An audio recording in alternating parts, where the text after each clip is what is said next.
خطبہ حجت الوداع میں رسول خدا کا پیغام پوری امت کے نام۔ اے لوگوں سنو، مجھے نہیں لگتا کہ میں اگلے سال تمہارے درمیان موجود ہوں گا۔ میری باتوں کو غور سے سنو اور انہیں ان لوگوں تک پہنچاؤ جو یہاں تک نہیں پہنچ سکے۔ اے لوگوں کسی کو تنگ مت کرو اور نہ ہی کسی کا نقصان کرو تاکہ تم بھی محفوظ رہو۔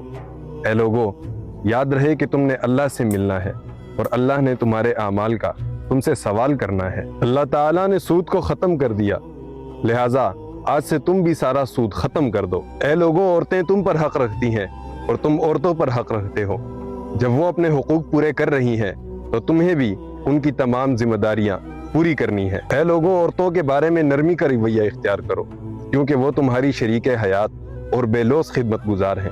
رسول خدا نے فرمایا وَلَا تَقْرَبُوا الزِّنَا، اور اے لوگوں زنا کے قریب بھی مت جانا۔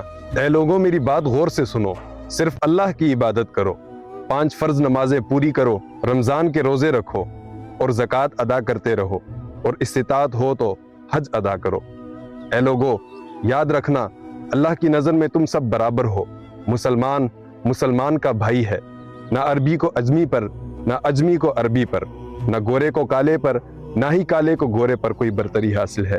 برتری صرف تقوی کی بنیاد پر ہے۔ یاد رکھو تم نے اپنے اعمال کی جواب دہی کے لیے اللہ کے سامنے حاضر ہونا ہے۔ خبردار رہو، میرے بعد گمراہ مت ہو جانا۔ میں تمہارے لیے 2 چیزیں چھوڑ کر جا رہا ہوں، ایک قرآن اور دوسرا میرے اہل بیت۔ اگر تم نے ان کی پیروی کی تو کبھی گمراہ نہیں ہوگے۔ اے لوگوں یاد رکھنا میرے بعد کوئی نبی نہیں آنے والا اور نہ ہی کوئی نیا دین لایا جائے گا۔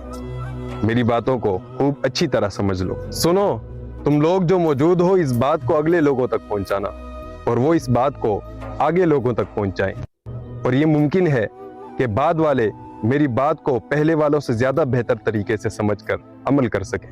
اس کے بعد حضور پر نور صلی اللہ علیہ وسلم نے اپنا چہرہ انور آسمان کی جانب اٹھایا اور فرمایا کہ اے اللہ گواہ رہنا کہ میں نے تیرا پیغام تیرے بندوں تک پہنچا دیا۔